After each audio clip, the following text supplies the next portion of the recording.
All right, boys, today we're going to be taking a look at the $700 Z790 Dark Hero.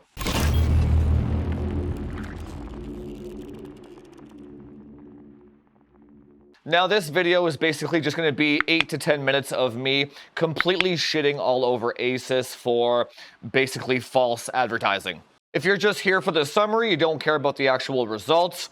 Long story short, do not buy this motherboard. It is 100% a scam. It's so bad that I'm not even going to do any B-roll or any nice camera shots of it whatsoever because I do not want to promote this motherboard and these industry practices whatsoever. I don't even want people to buy this motherboard just for the looks of it. So what am I even talking about? Well, Asus advertises this motherboard on the QVL list, the memory support list, to support 8,000 megahertz DDR5.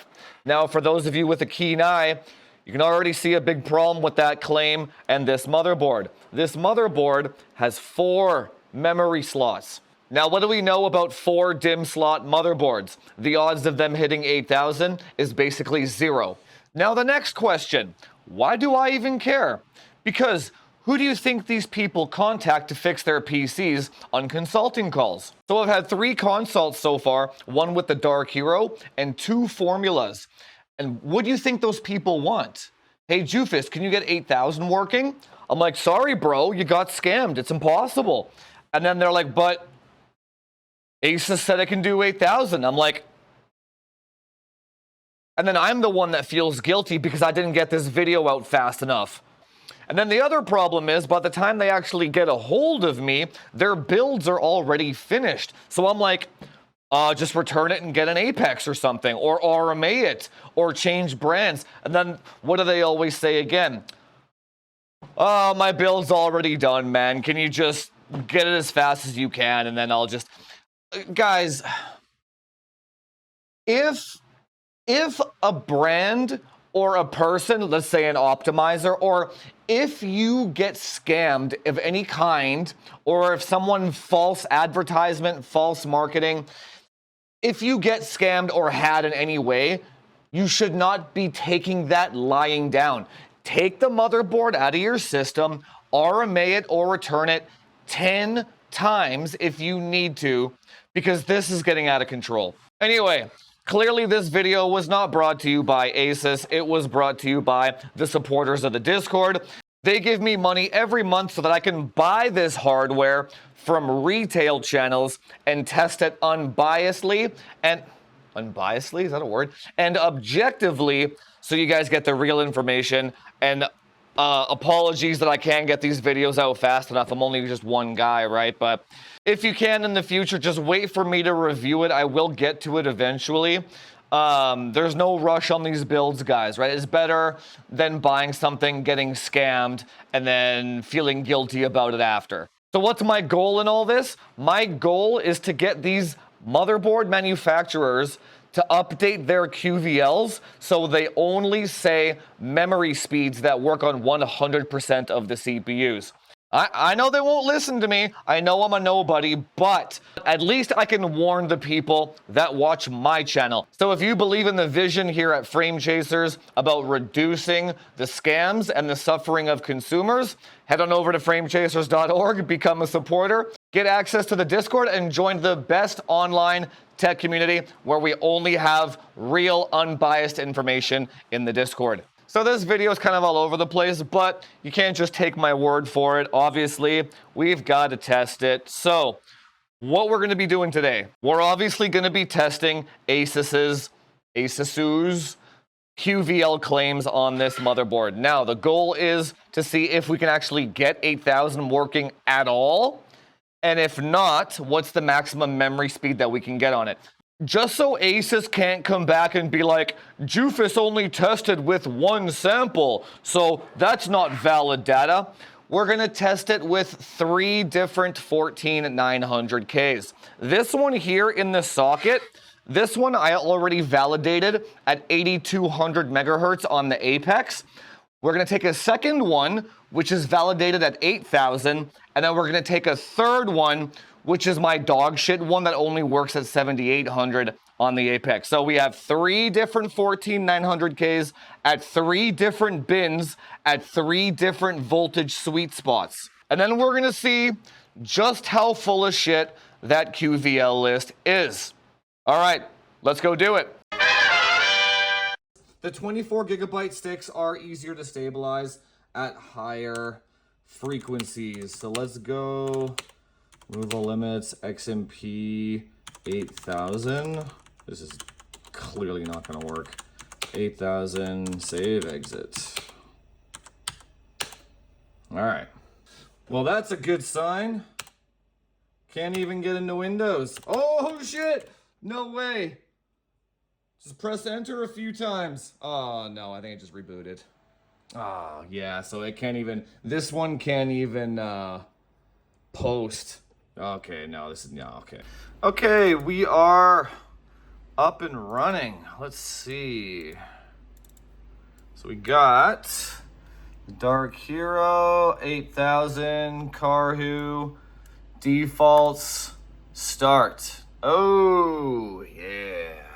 So, I guess them 16 gig sticks don't work either. 8000 XMP validated. Okay, so 7400 at about 3 hours. So I know I could get this stable if I had to, right? So let's try 7600 with manual timings. I mean, voltages. Oh, well, that didn't work. Well, let me try and FAFO a bit more. Okay, so I'm trying 7466 and it errored after an hour and 10 minutes. I could probably get this stable, but you can already see that we're starting to hit a wall around 7480, 7500, right? So 7600 is completely impossible on this board. Okay, so it's the next day here and 7466. I've been doing it for 24 hours here just to make sure, and that's the absolute maximum that this motherboard can do. By, like, if I go a single megahertz more than this, it's just insta error. So that is what it is. 7466 is all you can, if you know what you're doing, that's all you can expect on this motherboard here. So yeah, I just restarted it with the exact same voltages as 7466, just to sanity check it. And yeah, it errored in 55 seconds. So there's definitely like a physical hard wall with this motherboard at like 7500 or something. Like you're like, that's it. Okay, so now we got the dog shit CPU in there. That's the old one. Okay, we're up 7200 now, right, on the Dark Hero. XMP, start. Okay, so I'm gonna go walk away for a bit.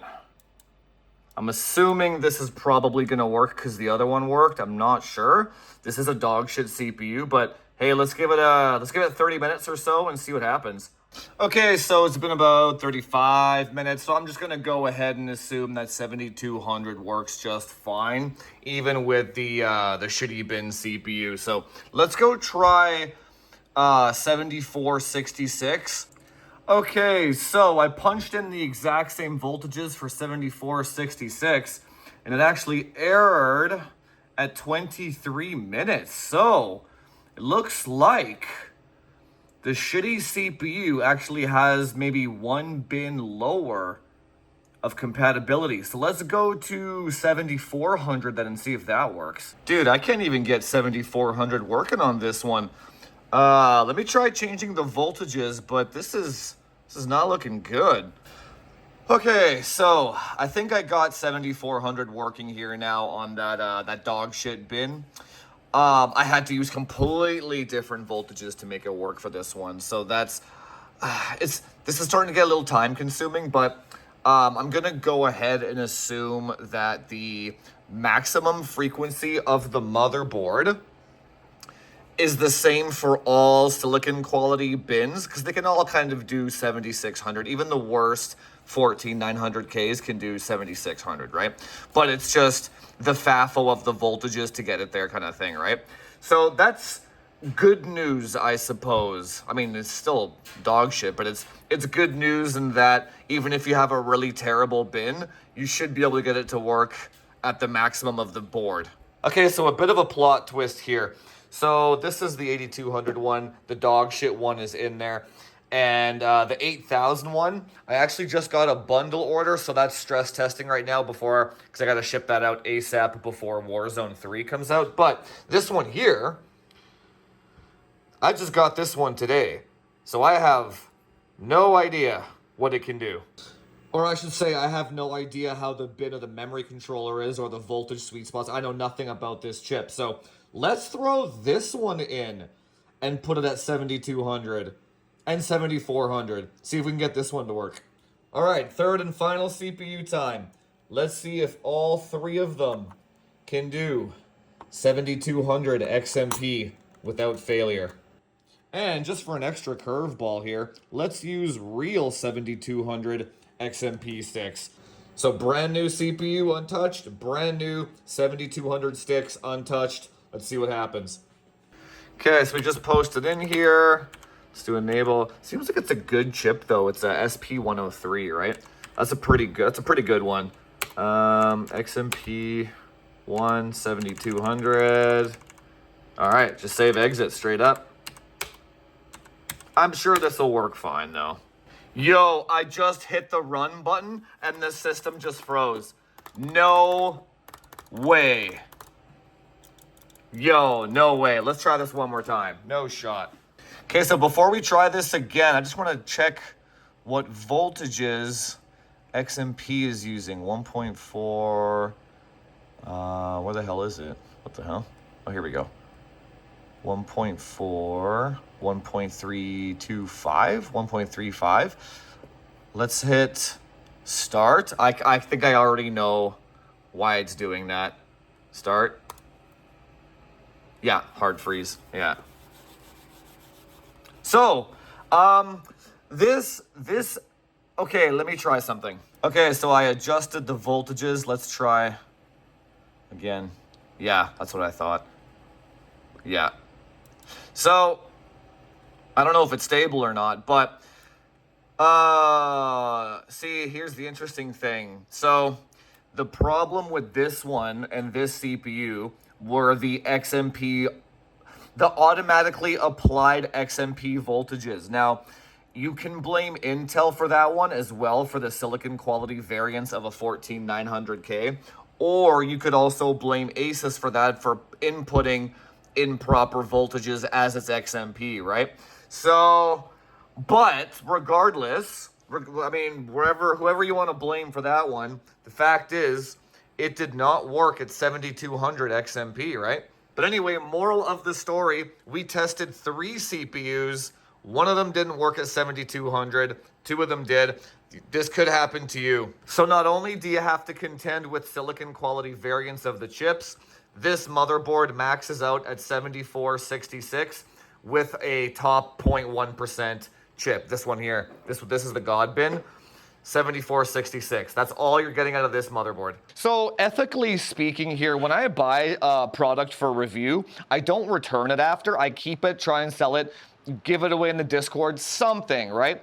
It's just against my morals to be abusing return policies for the sake of the channel, right? But in this case, with this motherboard, the false advertisement is so egregious. Advertising 8000 and then it barely working at 7200 XMP is completely unacceptable to the point where I encourage people to return them or RMA them because that's fucking ridiculous. I am not spending $700 on a board where they told me 8000 would work and only 7200 works. Like, what timeline is this? How is that acceptable? It's $700 US. That's like $1,000 Canadian.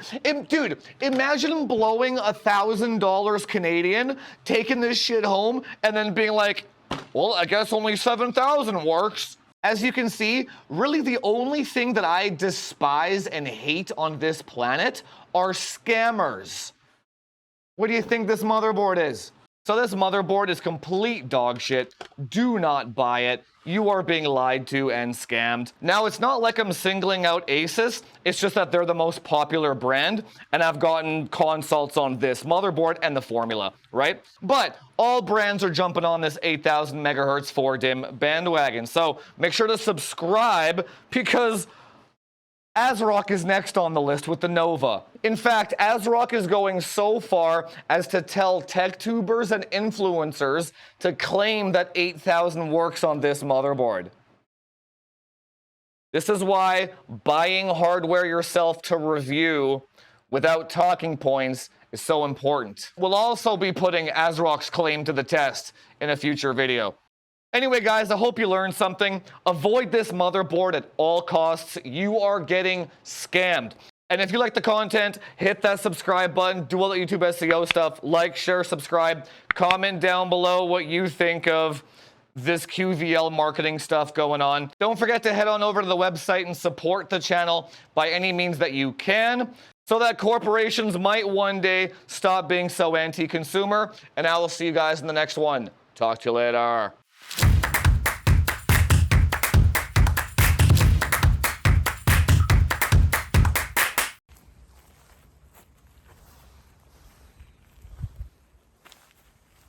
Where are we going?